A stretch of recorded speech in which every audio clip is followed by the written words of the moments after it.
You're listening to Postcards, a weekly program on events and life stories taking place in different parts of the world.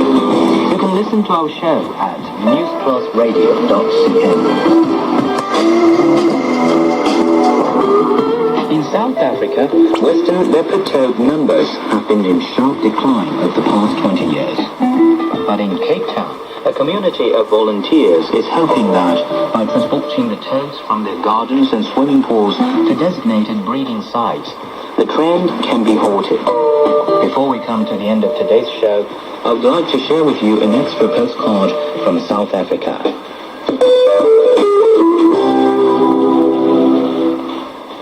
Here in suburban Cape Town, a group of volunteers are helping their toad population cross the most used roadways.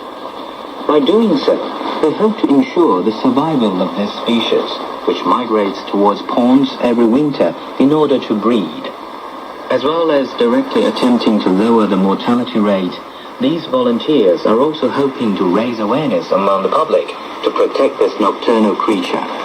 Gillian Kerr is a driver. From a certain port we had to be really careful because the toads would be crossing the roads, and I went really slowly, and anything I thought that was a baby toad, I made sure that I didn't drive over it. Brandon Miller is a passenger. I think that it's really important for them to take care of this animal because they are crossing roads and people are just killing them. So it's completely decimating the population of western leopard toad. Suzy J. Cool is approximately one of 70 volunteers patrolling Cape Town's southern suburb streets. She says it's often difficult seeing the western leopard toads on these dark roads. They're sometimes very difficult to see on the road, but your lights normally pick up any type of reflection, and because they've got a white throat, then their little white throat reflects off the road. According to the South Peninsula Outstanding Toad Savers, there has now been a 10% drop in roadkill mortalities here in Jaycor's suburb of Northwood. Before releasing a toad in the direction it was heading, Jaycor must take some details.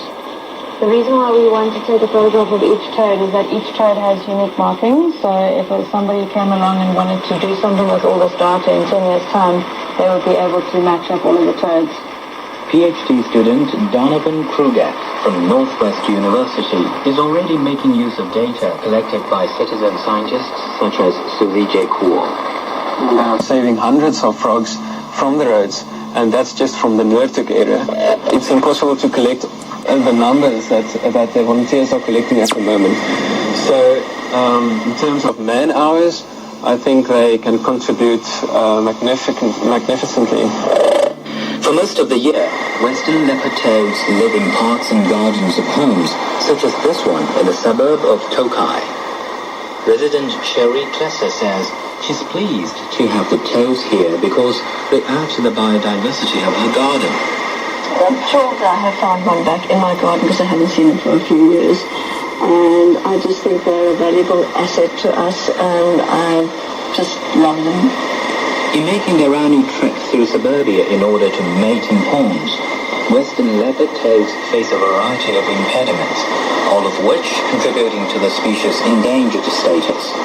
Volunteers such as Jay Paul are now encouraging homeowners to make holes in the base of their walls, so toads are able to pass through while on their annual breeding migration.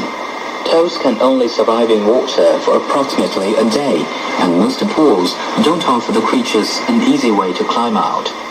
Jay Cole says she has designed a toad saver in order to stop toads drowning in swimming pools. The toad saver has so far been very successful at saving migrating toads. It's basically an exit point for the toads to get out, and I've never found a toad in my pool ever since.